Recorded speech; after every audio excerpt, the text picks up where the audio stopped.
يا عبادي الذين آمنوا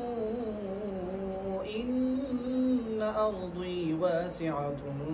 فإياي فاعبدون كل نفس ذائقة الموت كل نفس ذائقة الموت ثم إلينا ترجعون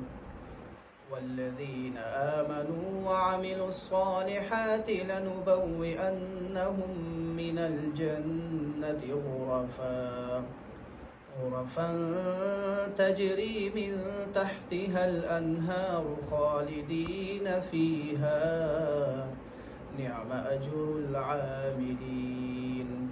الذين صبروا وعلى ربهم يتوكلون الذين صبروا وعلى ربهم يتوكلون وكأي من دابة لا تحمل رزقها الله يرزقها وإياكم وهو السميع العليم.